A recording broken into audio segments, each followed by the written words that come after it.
Paddy Power are gearing up for Cheltenham and offering non-runner money back on all races at the Cheltenham 2018 Festival. Paddy Power, you beauty! Applies from midday on January the 9th. T's and C's apply. 18+. BeGambleAware.org. Hello there, welcome along to the latest in our Racing Post Cheltenham Anti-Post Postcasts. I'm Bruce Millington, and in the company of the great Sam Twiston-Davies, Longshot Ted Quigley, and Paddy Power's Rob Catterson, we're going to have a look at the two big novice hurdle events of the festival. We've got the Ballymore and the Supreme. Obviously, there's a lot of question marks over who's going to run in which. Hopefully, we'll be able to nail down the field with slightly greater certainty and also, more importantly, come up with some winners.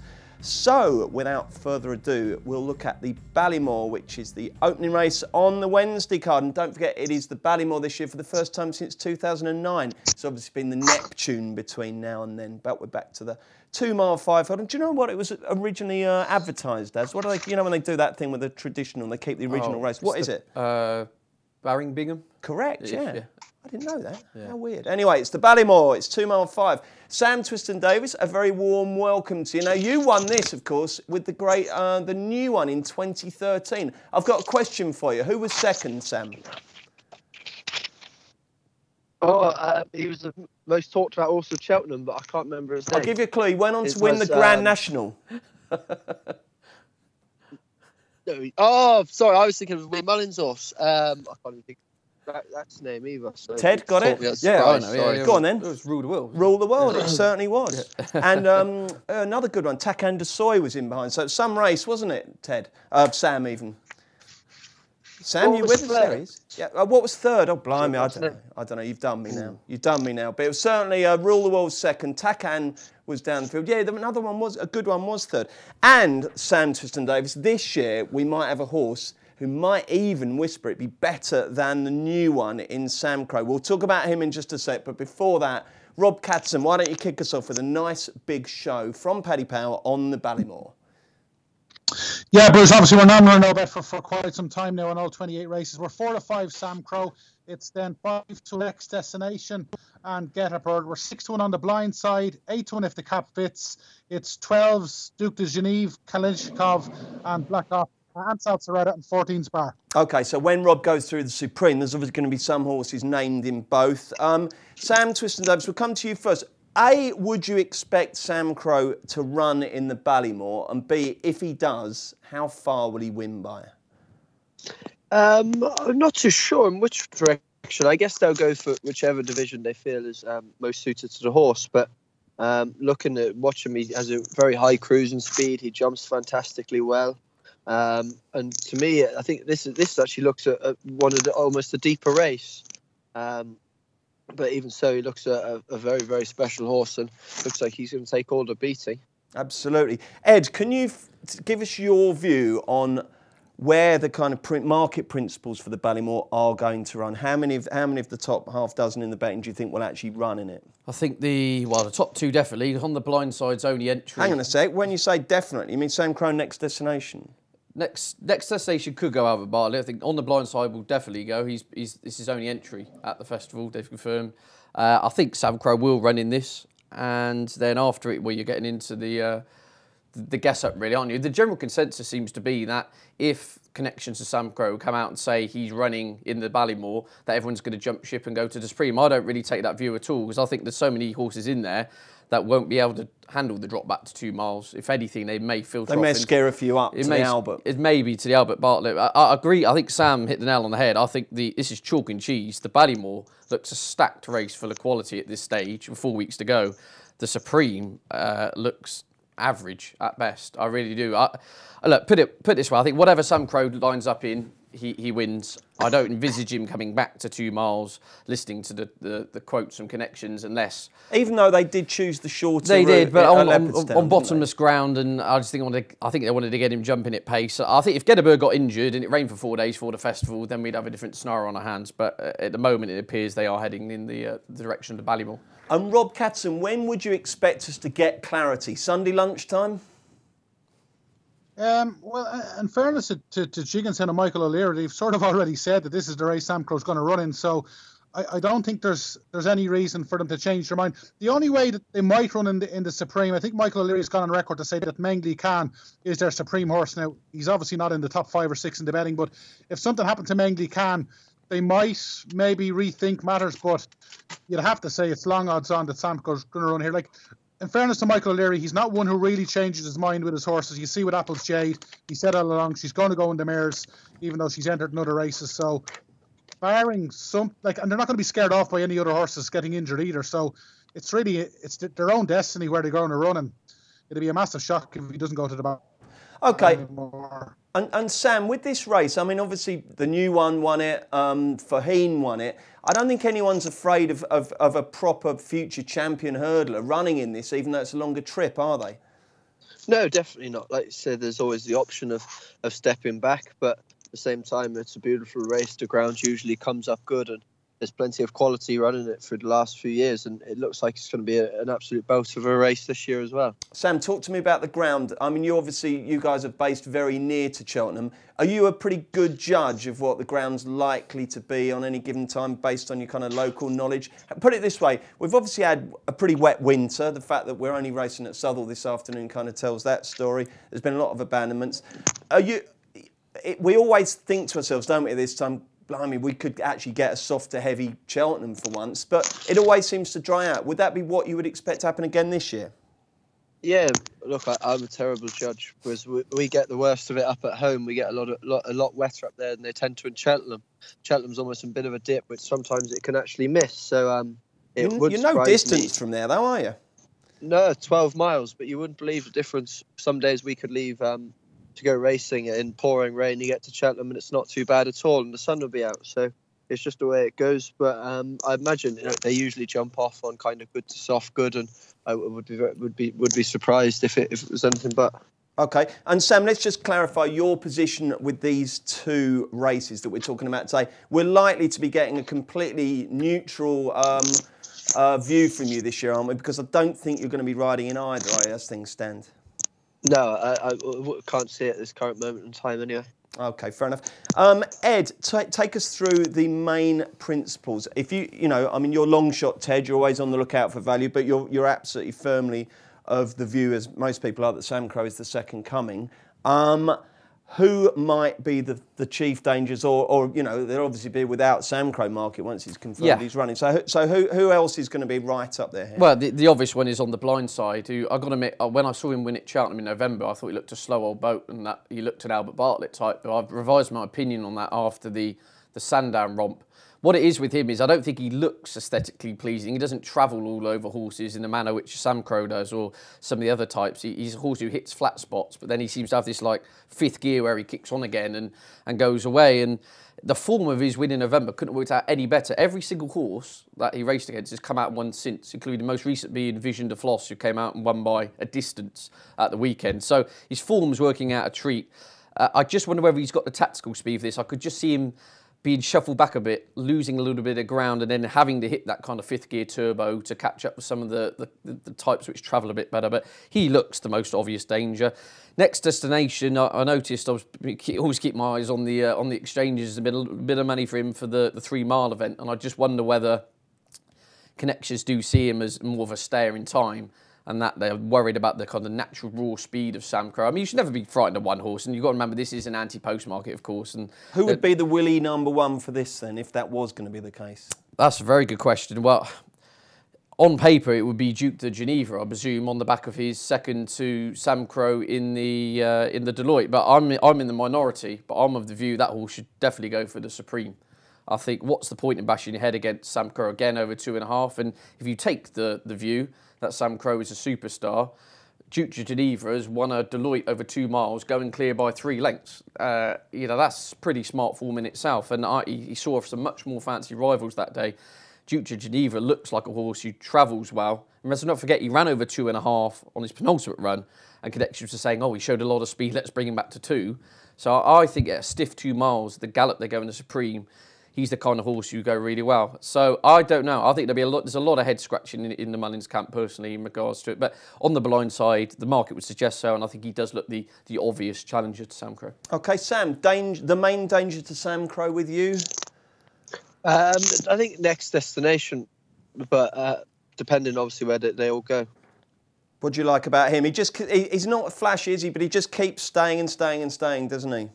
That's the thing. He looks to have a grand way of going, and looks like it will suit the race. I guess of the best of the English, well, one of the others of the English, if the cap fits, he's been very impressive in what he's done. He's been campaigned well, and he's going there with his confidence sky high. Okay, and if you got the call up and they said, right, we need you to ride Sam Crow, Sam, you can choose your own tactics for this race, how would you ride him here?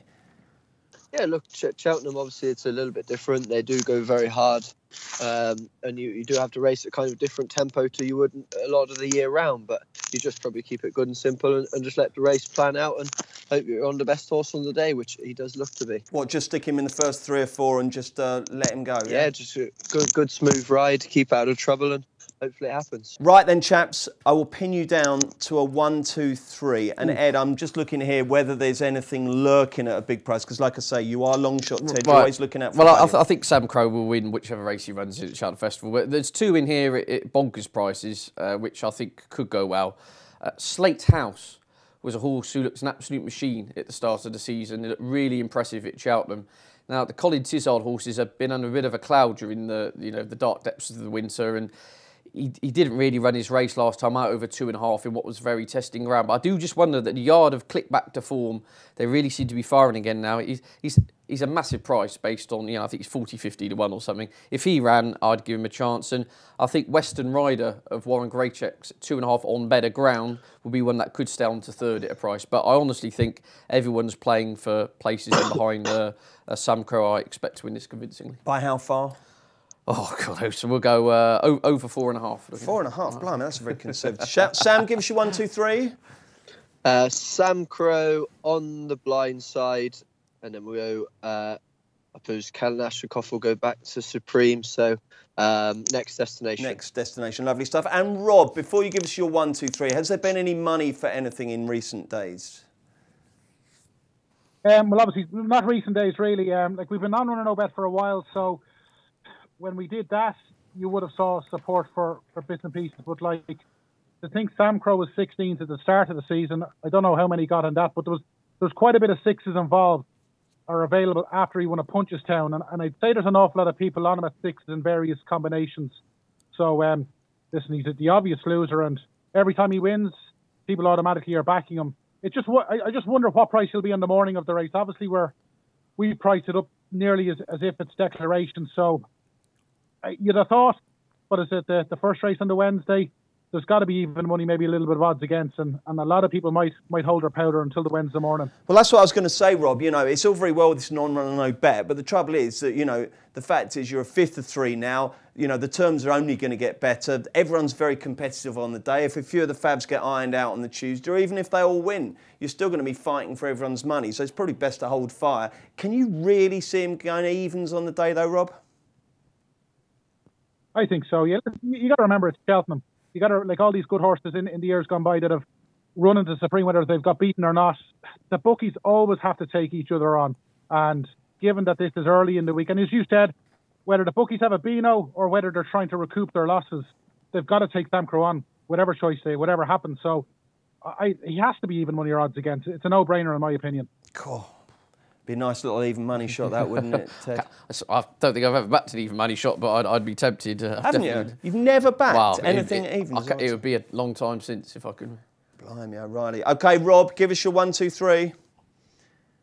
Well, it's got to be Sam Crow. You hate tipping up short price favourites, but you try and doubt him as much as you can, and then he goes and does what he did at Leopardstown the last day, so he's just bomb-proof. Whatever Willie runs, I suppose next destination's the most likely runner here. I would have thought he's done nothing wrong. He's won at Navan and he's won at Naas, which are generally good trials. And there's one at a big price. Now, he hasn't run for a while, and I think if he goes to Cheltenham, he could be Albert Bartlett bound. But White Moon for Colin Tizard. He was obviously well beaten at Sandown. Colin's horses have very much turned a corner. He was on the mark again, I think yesterday and Sunday, and he's in both races. So whatever happened to him in Sandown, put a line through that. And whatever he runs in, he could be a dark horse. But it's a 1-2 for Ireland. Sam Crow beating next destination, in my opinion. OK, let's look at the Supreme next. Follow Paddy Power on Snapchat. The username is The Paddy Power, and we promise there won't be any boring snaps about gigs, the weather, or the gym. Righty-ho, let's look at the Sky Bet Supreme, the race that obviously kicks off the festival on Tuesday, 4 weeks from today. The clock is ticking, Ted. Yeah, not long now. Getting exciting. Okay then, Rob, take it away. Nice big show from Paddy Power on the Supreme. Absolutely, and as you said a little bit earlier, a good few of these probably aren't going to line up. We're 6-4 Sam Crow, it's 7-4 Get a Bird, it's 6-1 Apple Shakira, and if the cap fits, Kalinishikov is 13-2. We're 8's Next Destination, we're 10's Mengley Can Lorena, and we're 12's Bar. Ed, first of all, before we talk about which order they're going to finish in, give us some insight, or as much as you can, your reading of who's going to line up out the market principles. I think most of them will line up, but as I said, I think it's substantially the weaker of the two races. I mean, if I fly through them quickly, Get a Bird looks decent, but there's still a bit of an unknown about him. If the cap fits, 1 wow at Kempton, but let's not forget he beat Dees the Beefs, who's since been beaten in a handicap hurdle off 137. Okay, if the cap fits 1 wow, but that's not sparkly form. Now, Kalashnikov's the interesting one because connections were panicking about the ground at the weekend in the big hurdle at Newbury, and to his credit, he really knuckled down and 1 wow. That's a wise old owl, someone much wiser than me myself, called Alistair Down at the start of the year, told me this would be a Grade 1 animal, and he might be onto something here. My only concern with Kalashnikov is we're 4 weeks to the Supreme, and just to my eyes, Kalashnikov looked to have a very hard race in what was very deep ground. I mean, Sam was riding there, he'd know. And I just wonder whether that, now it's going to go into the heat of the battle in its toughest race of its career, would that have just taken the edge off it 4 weeks before the event? But I see most of those all lining up. Apples won't run, will she? No. Who? Apple Shakira? No, I doubt it. No, it sounds like they're Triumph Hurdle bound. Yeah. If at worst they go the mare's novice route. But the one I've been harping on about is Duke de Geneva with a non-runner no bet proviso. If he came back to 2 miles, I would be really interested in him. But I think a lot of those towards the top will line up. But I think the principles here, compared to the principles in the Ballymore, as I said, it's chalk and cheese. I don't think they look anywhere near the standard of the 2.5 mile. Oh, I was beginning to think the Supreme's shaping up into a half-decent race. I mean, I was very impressed with Get a Bird. Obviously, we know about If the Cap Fits. And old Kalashnikov, I mean, I say old Kalashnikov, he's such a street fighter, isn't he? Sam, Ted's point there just about the ground at Newbury, would that worry you that perhaps that race might just have taken the edge off him for Cheltenham? Yes and no, but if they're not happy with the horse, I imagine with him being the stable star, it wouldn't surprise me then if they drew stumps and went on to somewhere else. At the end of the day, he looked very, very good. So if they're not happy with him, then he won't go. How attritional was that going on Saturday, Sam? It was very hard work. At the end of the day, it was very wet and you were galloping through it, but it was deep as well.